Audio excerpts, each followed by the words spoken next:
So this is a technique tip on the Superman exercise.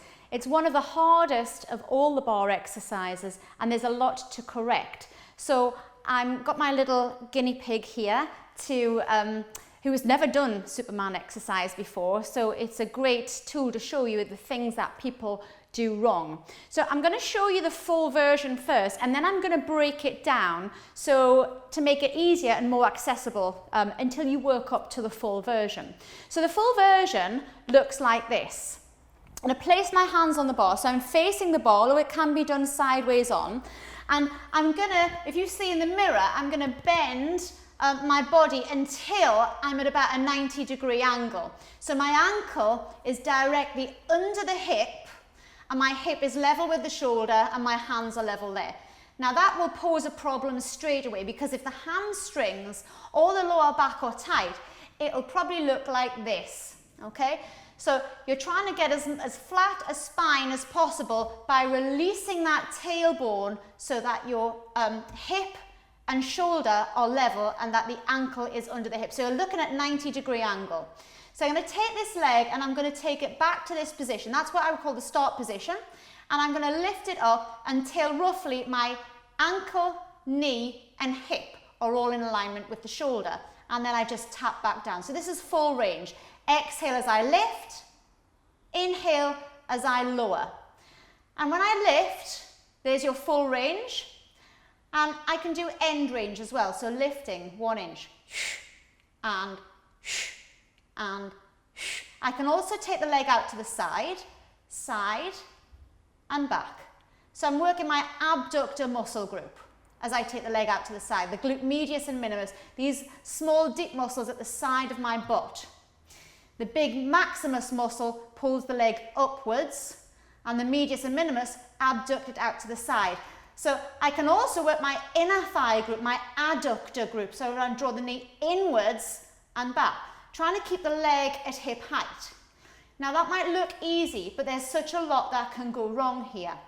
So aside from the start position, when the leg lifts up, the hip wants to rotate and my ribs start to sag and my shoulders hike up to the ears. So I've got a lot to correct. The most important bit is the pelvis. So I don't want this hip lifting up here. So I've got to push this hip bone down to make it level with the other hip bone.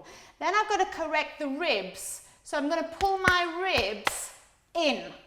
So my lower back isn't arched. Pull in. And then my shoulders, got to draw the shoulders down and away from the ears.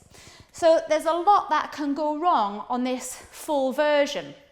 So an easier version and much more accessible will be not to have that 90 degrees position, not to have the upper body in a horizontal position. Come towards the vertical by placing the hands in this position on the bar, and you can see already I'm not quite upright, but I'm nowhere near that 90-degree angle. So it's a much more accessible version. Leg goes back and just up to here. So it's much easier, less likely to rotate, arch and hunch than on the full version. So just a little bit easier for people to access. So I'm going to have a little demonstration here just to show you the things that can go wrong and how I would approach correcting the Superman exercise. So we'll take the first variation. So just standing up, placing the hands onto the bar and just leaning forwards with the arms straight. That's it. And we're going to try and get a nice flat back. So that's actually not too bad. So she's got some flexibility through the hamstrings here. So we want to try and have as natural curve as possible and drawing the shoulders away from the ears so that then there's no hunching going on. Okay? So we're going to take the right leg and stretch it out behind, keeping the leg straight. So as the leg comes up, remember the hip wants to lift. So I'm just going to come in here and I'm going to take hold of the hip underneath like this. Just put my fingertips on the hip bone, and with this hand I'm going to push down. So this hand is almost pulling up while this hand is pushing down to correct the hips. Okay? And then foot all the way to the floor, just to there, and then lifting back up again. Now I'm going to hold quite firmly here, because if there's a lot of movement and rotation, my hand, or the firmness of my touch, has got to match exactly how much the rotation of the pelvis is. If it's just a small rotation, I'm going to have a much lighter touch. But if it's going all over the place, I've got to have a big touch here. And I might also lift my elbow up, put my elbow down, so as the leg lifts up, I'm going to stop it there. She's not going to go any further, because the further she goes, the more she's going to rotate. So my elbow can just stop her leg lifting high. So lifting up, exhale, and then inhale. Now, if the ribs are hanging out, I'm just going to come underneath here with my hand, and I'm just going to pull those ribs in. So that's it. So she's not arching that lower back. And then I might then move and correct those shoulders, pulling them away from the ears.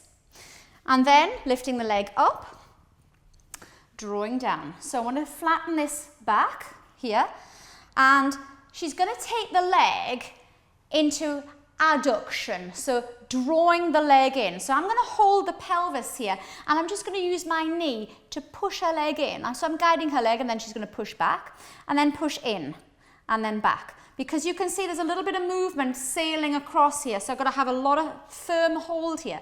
Push in, I'm almost doing the movement for her. Her leg is dropping, so I'm going to cue to lift that leg back up. And it's hard, it's very hard work, because this standing leg gets really tired. So exhale in, inhale back. And if I wanted to take the leg out to the side, sticking the bottom out slightly, keeping the weight in between, I can just do the opposite. I'm going to kind of move my hips and my butt, because I want to be free to hold this pelvis to keep it stable as I guide her leg out to the side and just coming up. Yes. Hard work. Yes. So showing you the other version with the other leg. So much easier variation, much more accessible, and it doesn't burn as much. So more suitable for beginners. We'll place the elbows onto the bar, and you can see there's a much more upright position here. So stepping back just a little bit. So the further back you step, obviously, the more horizontal. So just flattening that upper back here. That's it. So nice long neck, neutral lumbar spine, and then just stretching this leg, the opposite leg out now. And if the leg is too high and the core is not engaged again, you're going to have that same problem. So really pushing that hip down, yeah, and pulling in from underneath the rib cage so that the core is staying pulled in, lifting up and tapping that foot back down. Lifting up, exhale, and tapping the foot down. So keeping that nice and level. Lift up, pulling in the core, that's it, and tapping the foot down. Lifting up, and keep up this time. So the leg going to go out to the side, so I'm just going to push out and bring it back in. Pushing out, bringing it back in. So again, I'm just kind of using my knee, using my hips to just push the leg out so that I can keep hold of the pelvis and keep that neutral, because I'm putting up quite a lot of pressure on here because she wants to rotate. So I'm going to have to really work hard. So your hand's got to match exactly how much the pelvis is rotating by in order to keep it still. It's no use for me have my hands like this and the pelvis still going all over the place, because my hands are not doing anything. So if you're going to touch, it's got to be firm, it's got to be directive, because it's got to elicit a response in the brain that says, oh, right, I know where it should be. Otherwise, it's token touching. It's really ineffective and sometimes quite annoying, because the client doesn't get mixed messages of what should or shouldn't be done. So nice firm hold. No token touching, be firm, be directive. And actually when you've corrected, so lifting up, take the leg out and back in. So let's say when I've corrected, take it out again just a few times and back in. I'm going to start, if she knows where her pelvis should be, she knows those headlamps on the hip bone should be shining forward and not rotating. I start to loosen my grip, because if I think she's capable of doing it on her own. Just take it out an inch. That's it, just not too far. And then I start to loosen the grip. But then I'm just going to keep an eye, because when I walk away, I want to make sure she's competent to do it on her own, and I'm not just going to walk away and she's going to start So I'm just going to keep an eye, make sure, and I'm safe to walk away. Otherwise, I might need to come back and do another correction. Okay, so there's a lot to correct on that Superman exercise. And now I'm going to show you some variations. If you just like sit down, please. So variations on Superman, we had the, I'm going to show you from the side. So we had the sort of lifting and lowering full range, end range, little pulses, adduction out to the side, abduction to the midline. Now you've got your glute press and your hamstring curl. So it looks like this if you see in the mirror. So I'm doing the full version. So I'm starting here. The hamstring curl in this position, bring the heel to the butt, my hamstring contracts, and then I straighten the leg back out again. Exhale, heel to butt, and then gently release. But what I don't want to do is drop the knee as I bring the heel to the butt. So I want to keep the knee there, high, and then back. So working the hamstring, that back of the thigh. And then I can hold it here and do a glute press. So it's lifting the knee. Try not to straighten the leg as I lift it. So that knee is fixed at 90 degrees. And watch the ribs don't poke out and start sagging. So you need to really pull in those core muscles.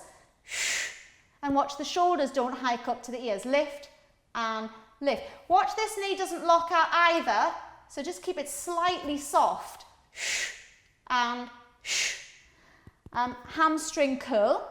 You can also have your external rotation and back to parallel. So I'm turning the knee out to the side and then coming back in. And in. And in. I could bring the knee in and take it out. Bring the knee in and take it out. There's any number of variations you could do for Superman. Basically, anything that you do on the floor from an all fours position is your Superman at the bar. So make sure that you know how to stabilize the pelvis in an all fours position, whichever variation you're doing, because anything that's on the floor can be done at the bar, provided the stability is there. So think about the shoulders, mainly the pelvis, the ribs popping, because they're all the things that go wrong. And that's your Superman technique tips.